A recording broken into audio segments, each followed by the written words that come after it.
శ్రీ గురుభ్యో నమ. ప్రపంచానికి యోగా అనే ఒక పదాన్ని పరిచయం చేసింది భారతదేశం. అంతకుముందు ఇప్పుడు యోగా అనే పదం లేదా ప్రపంచానికి తెలియదా అంటే, యోగా అంటే ఒక తేదీ నిర్ణయించుకుని ఆ తేదీ మాత్రమే యోగాభ్యాసం చేయాలి, యోగా చేయాలి అని అనుకుంటున్నారు. యోగా అంటే పొట్టొస్తేనో బీపీ షుగర్లు వస్తేనో చేసేది కాదండి. యోగాభ్యాసం అనేది ఒక గొప్ప ప్రక్రియ. ఇది మన పురాణాల్లో, వేదాల్లో కూడా అంగంగా ఉన్నటువంటిది. యమ నియమ ఆసన ప్రాణాయామ ప్రత్యాహార ధారణ ధ్యాన అనే 8 అంగములుగా విభజింపబడి ఉంది. ఇది పరమాత్మను చేరుకోవడానికి ఒక అద్భుతమైనటువంటి సాధనంగా కూడా చెప్పబడింది. ఎంతో మంది ఋషుతుల్యులు నిన్న మొన్నటి వారు కూడా ఈ అష్టాంగ సాధన ద్వారా అనేక సిద్ధులను పొంది ఉన్నవారు ఉన్నారు. పరమపదాన్ని చేరుకున్న వారు కూడా ఉన్నారు. ఇది కేవలం ఆరోగ్యం కోసమే అయితే బోలెడన్ని జిమ్లు ఉన్నాయి, శారీర వ్యాయామం చేసే ప్రదేశాలు చాలా ఉన్నాయి. ఆరోగ్యం కోసమే అయితే అవి సరిపోతాయి. అది కాకుండా ఏదో ఉంది, అదే యోగాభ్యాసం అంటే. దీన్ని పరమాత్మని పొందాలి అంటే శరీరాన్ని మనస్సుని శుద్ధం చేయాలి, సిద్ధం చేయాలి. ఆ శుద్ధి చేసి సిద్ధం చేసి సిద్ధి కలిగేదాకా చేసే ప్రయత్నం ఏది ఉందో అదే యోగాభ్యాసం అంటే. అలాని భారతదేశం ప్రతిపాదిస్తే, మన దేశ ప్రధానమంత్రి ప్రతిపాదిస్తే అన్ని దేశాలు ఏకగ్రీవంగా అంగీకరించి జూన్ 21వ తేదీన అంతర్జాతీయ యోగా దినంగా, యోగా డేగా ప్రకటించడం జరిగింది. ఇది చాలా గొప్ప విశేషం, మనం గర్వించదగ్గ విషయం కూడా. ఎందుకంటే మనదైన సొత్తు ప్రపంచం అంతా అందిపుచ్చుకుంటోంది, దాన్ని స్వీకరిస్తోంది, తరిస్తోంది అంటే అది భారతదేశం గర్వించదగ్గ విషయమే. అయితే ఇక్కడే ఒక ప్రత్యేకమైన విషయం మనం తెలుసుకోవాలి. యోగా అంటే కేవలం కాళ్ళు చేతులు కదపడం కాదు, ఒక ఆసనాలు మాత్రమే కాదు, అది శరీరాన్ని రక్షించుకోవడం కోసమే కాదు. శరీరం రక్షించుకోవాలి, శరీరం రక్షించుకోవడం ఎప్పుడు అవసరమే. శరీరమాద్యం కలు ధర్మ సాధనం అంటారు కాళిదాసు కవి. ఎందుకు కాపాడుకోవాలి శరీరాన్ని? 100 ఏళ్ళు బతకడానిక? హఠయోగాదులు సిద్ధించాయంటే ఆ హఠయోగాదుల వల్ల 200 ఏళ్ళు 300 ఏళ్ళు సులభంగా బ్రతకవచ్చు. కానీ కేవలం బ్రతకడం ఒక్కటే అయితే పరమార్థం కాదు. అది మరేదో ఉంది. అదేంటనేది చెప్పేది యోగ రహస్యం. అదే పతంజలి మహర్షి ఇచ్చినటువంటి ఒక శాస్త్రం. దాన్ని జాగ్రత్తగా పరిశీలిస్తే అథ యోగానుశాసనం మొదటి సూత్రం. సూత్రాల్లో సూత్రప్రాయంగా ఇచ్చిన దాన్ని స్పష్టంగా మనకి అనేక గ్రంథాలు, భాష్య గ్రంథాలు చెప్పి ఉన్నాయి. ఆ సూత్రప్రాయంగా ఇచ్చినటువంటిదే పతంజలి యోగ సూత్రములు అనే పేరిట మనకి లభ్యమవుతుంది. ఆ యోగ సూత్రాల్లో మొట్టమొదటి అథ యోగానుశాసనం అంటాడు. యోగానుశాసనం అంటే యోగం అంటే ఏంటి? అసలు యోగం యొక్క స్వరూప లక్షణాలని చెప్తాడు. స్వరూప లక్షణాలు గుర్తుపెట్టుకోవాలి, పదాలు గుర్తుంచుకుంటే అర్థమవుతుంది. స్వరూప లక్షణాలను చెప్తాడు. అంటే స్వరూపం అనగానే మామూలుగా మనం దృష్టికి కనపడే ఒక వస్తువు, ఒక శరీరం, ఒక మనిషి ఆకృతి అనుకుంటే దానికి రూపం అంటే సరిపోతుంది. స్వరూపం అనాల్సిన పని లేదు. ఇక్కడ స్వరూపం అన్నా ఉంటే దానికి ఏదో ప్రత్యేకత ఉంది. తన అసలైన తత్వం ఏదో, తనదైన అసలు నిజాన్ని, సత్యాన్ని తెలుసుకోవడం అనే విషయంలో ఇక్కడ స్వరూపం అనే పదం చెప్పబడింది. దానికి ఏం కావాలి అంటే ఈ ఇంద్రియాలని మనకి ప్రపంచం వైపే చూపిస్తాయి, లేదా ఇంద్రియాలని ప్రపంచం వైపే నడిపిస్తాయి మనల్ని. కళ్ళు బయటికి చూస్తాయి, చెవులు బయటివి వింటాయి, అన్ని బయట నుంచి వచ్చిన విషయాలని ఇంద్రియాలు స్వీకరిస్తాయి. కానీ ఆ ఇంద్రియాల వెనక నడిపిస్తున్నటువంటిది ఏదంతో దాన్ని పట్టుకోవడం. ఈ యోగాములన్నిటికీ ఇన్నింటి కలయికకి మూలం ఏది? ద్రష్ట, ఒక దృశ్యం ఉన్నాయి. రెండింటి వెనక ఉన్నటువంటి విషయం ఏంటి? దాన్ని స్పష్టం చేసి మనల్ని అద్భుతమైన స్థాయిలో తీర్చిదిద్దేదే యోగా అభ్యాసం. అయితే ఈ ఇంద్రియాలన్నింటికీ మూలమైనటువంటి మనస్సు ఎక్కడ ఉంది? మనస్సు కదా ప్రధానం దేనికైనాను. మనస్సు అన్నింటినీ కలిగించేది, అన్నింటికీ ప్రేరేపణ చేసేది మనస్సే. మనస్సు ప్రమేయం లేకుండా ఏ పని చేయలేదు ఏ ఇంద్రియము కూడా. కంటితో మనం చూస్తూ ఉన్నాం, ఈ కళ్ళకు చూడమని చెప్పింది ఎవరు? నిద్రలో ఉన్నాం, కళ్ళు మూసుకుని ఉన్నాం, అప్పుడు కళ్ళకు చూడొద్దని చెప్పింది ఎవరు? బాగా ఆలోచిస్తే ఒక ప్రేరణ కంటిని చూడమని ప్రేరేపిస్తోంది ఆ మనస్సు అనే ఒక ఇంద్రియం. అంతఃకరణం అంటారు దాన్నే.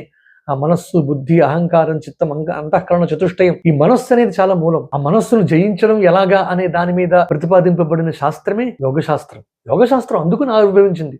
అంతే తప్ప కండలు తిరిగేలాగా వ్యాయామం చేసి శరీరం బలిష్టంగా తయారు చేసుకోవడం కోసం కాదు. అలానే అది సిద్ధిస్తుంది. ఇందాక చెప్పుకున్నాం కదా, శరీర మాధ్యం కలు ధర్మ సాధనం అని.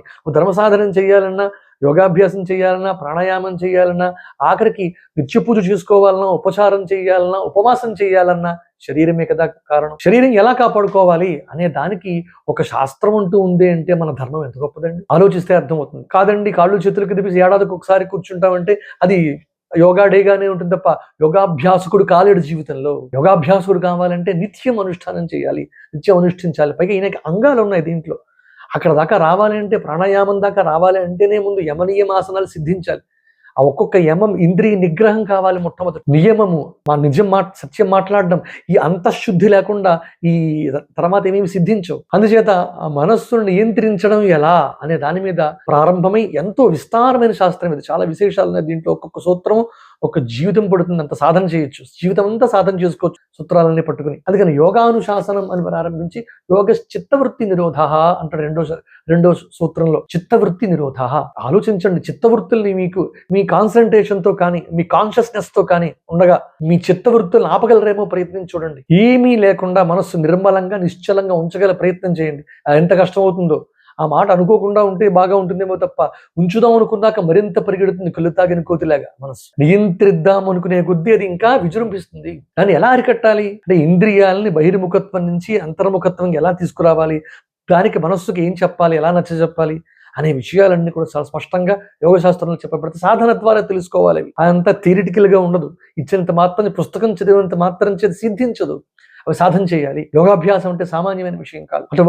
అటుపైన సమాధి స్థితి దాకా తీసుకెళ్ళగలిసేది యోగాభ్యాసం అంటే. యమ నియమ ఆసన ప్రాణాయామ ప్రత్యాహార ధారణ ధ్యాన సమాధి. జీవుడికి ఆత్మకి అభేదాన్ని తీసుకెళ్లేంత జ్ఞానం ఒక్క యోగ శాస్త్రం ద్వారానే ఉంది. మనకు అనేక విషయాలు ఉన్నాయి. యజ్ఞయాగాది క్రతువులు ఉన్నాయి, అర్చనా విధానాలు, ఉపాసనా గ్రంథాలు ఉన్నాయి, ఇది కాక వేదాలు ఉపనిషత్తులు ఉన్నాయి, ఇది కాక అర్చనా విధానాల్లో స్తోత్రాలు పారాయణలు ఇవన్నీ ఉన్నాయి, తరించవచ్చు. చిత్తాన్ని శుద్ధి చేస్తాయి ఇవన్నీ. తద్వారా చిత్తశుద్ధి ద్వారా జ్ఞానాన్ని, అటుపైన జ్ఞానం ద్వారా మోక్షాన్ని పొందగలం అనే దానికి ఈ యోగశాస్త్రం చాలా ఉపయోగపడుతుంది మనకి. భారతదేశంలో ఉన్న ప్రతి శాస్త్రము కూడా ప్రపంచం అంతటికీ పనికొచ్చేదే. 64 శాస్త్రాలు, 64 విద్యలు ఉండేవి మనకు ఒకప్పుడు. అలాంటివి ఇప్పుడు ఏమీ లేని స్థితిలోకి చేరుకున్నాం. అవన్నీ అంతరించిపోతూ ఉన్నాయి. వేదం చదువుకునే వాడి మీద చిన్న చూపు, వేదం అంటే ఒక తక్కువ భావన, వేదాల మీద అపహాస్యం చేస్తున్నటువంటి, అంటే ఒక గ్రంథంలో ఒక విషయం నుంచి మరొక విషయంలోకి వెళ్తున్నాం అని అనుకోవద్దు. వేదాల మీద ఇటీవల చేస్తున్నటువంటి వ్యాఖ్యలు చాలా బాధాకరంగా ఉన్నాయి. ఒక ఆయన వేదాల్లో తప్పులు పట్టుకున్నట్టు 60,000 తప్పులు దిద్దేది. అసలు ఆ ముఖానికి వేదం అంటే ఏంటో తెలుసా? అసలు వాడికి వేదం అనే పదానికి అర్థం తెలుసా? అసలు వేదంలో ఎన్ని మంత్రాలు ఉంటాయో తెలుసా? వేద మంత్రం ఏంటో ఒక్క మంత్రమేనా, ఒక్క రుక్కు కానీ ఒక్క యజస్సు కానీ తప్పు లేకుండా ఉచ్చరించగలడండి? కనీసం సంధ్యావందనం ఎరిగిన మొహమేనండి అది. అటువంటి వాడ వేదం గురించి చెప్పడం విని శ్రోతలంతా ఏమైపోతున్నారు? కళలన్నీ అంతరించిపోతూ ఉన్నాయి. ప్రధానమైనవి ఇవి కాపాడుకోవాల్సినవి వేదాలు, శాస్త్రాలు, ఈ యోగ మార్గము, ఇవన్నీ కూడా ఎంత అద్భుతంగా చెప్పేయండి భగవద్గీతలో యోగం గురించి. ఒక అధ్యాయం అంతా ఉంది దాంట్లో. పైగా మన జీవన విధానం, యోగి రోగే ప్రముచ్యతే అని సూత్రం ఉంది. ఆ యోగాభ్యాసం చేసేవాడు రోగముల నుండి విడువబడతాడు. అంటే రోగములు ఇవి దరిచేరవు. రోగం లేకుండా ఉంటే ఆరోగ్యంగా ఉండగలను, ఆరోగ్యంగా ఉంటే ఇంకా ఎక్కువ సాధన చేయగలం. అందుకోసం యోగా. అంతేగాని కేవలం పరమార్థం కాదు ఇది. ఆరోగ్యంగా ఉండడం, శరీరం సౌష్ఠవం బాగుగా ఉంచుకోవడం, ఆకృతి కలిగించుకోవడం మాత్రమే యోగా కాదు. దీని వెనకాలను అంతరార్థం గ్రహించడానికి ప్రయత్నం చేస్తే చాలు. అదంతా చెప్పే సమయం కాదు ఇది. ఒక్క వీడియోలో అన్ని విషయాలు మనం చెప్పుకోలేం. కానీ అసలైన విజ్ఞానం, లోతైన విశేషాలు చాలా ఉన్నాయన్న విషయం తెలుసుకున్నా కనీసం చాలు. అంటే వేదాలు, పురాణాలు, ఇతిహాసాలు, గ్రంథాలు అన్నింటిలో చెప్పబడి సూత సంహిత అనే అధ్యాయంలో అసలు ప్రాణాయామాదుల గురించి, అష్టాంగ సాధన గురించి అద్భుతంగా చెప్తారు. అటువంటివన్నీ మనం అంతరించిపోతూ ఉన్నాయి ఇవాళ. ప్రత్యేకించి వేదాల్లో కూడా ప్రాణాయామాదుల గురించి ఉన్నాయి. మనస్థితి గురించి చెప్పబడిన మంత్రాలు కొన్ని వేదాల్లో ఉన్నాయి. అంతేకాదు దాన్ని ఎలా ఏకాగ్రం చేయాలి, ఇంద్రియాలకి మనస్సుకు ఉన్న రిలేషన్ ఏంటి అనే దాని గురించి ఉపనిషత్తులు కూడా అద్భుతమైన విషయాలు చెప్పి, యతస్యాంతర మనసి కామ సమవర్తత ఇదగం సృజయ జమితి తద్వాచావదతి తత్కర్మణ కరోతి అంటూ ఒక వాక్కుకి, ఒక కంటికి, ఒక ఇంద్రియానికి, ఒక మనస్సుకి ఉన్న సంబంధాన్ని చెప్తూ ఏది మాట్లాడతాం, ఏది అనుకుంటామో మనస్సులో అదే ఆలోచిస్తాం, అదే మాట్లాడతాం, అదే చేస్తాం అనే దాన్ని మంత్రం కూడా చెప్తూ ఉన్నాయి. అంటే ఇంద్రియాలకి మనస్సుకి ఉన్న బంధాన్ని తెలియజేస్తూ ఉన్నాయి. ఈ ఇంద్రియాల ద్వారా మనస్సుని నిగ్రహించి తద్వారా అంతఃకరణ శుద్ధితోటి చిత్తాన్ని శుద్ధం చేసుకుని తద్వారా జ్ఞానాన్ని, మోక్షాన్ని పొందాలనేదే యోగాభ్యాసం యొక్క సారాంశం. దాని అసలు తత్వం, అసలైన స్వరూపం ఇదే. స్వరూపం ఇదే. స్వరూపం అంటే తనదైన ఆత్మజ్ఞానాన్ని పొందేలా చేయడమే అసలైన యోగం యొక్క పరమోద్దేశం, ముఖ్యోద్దేశం అని తెలియజేస్తూ శుభం భూయాత్. సర్వే జనా సుఖినో భవంతు. స్వస్తి.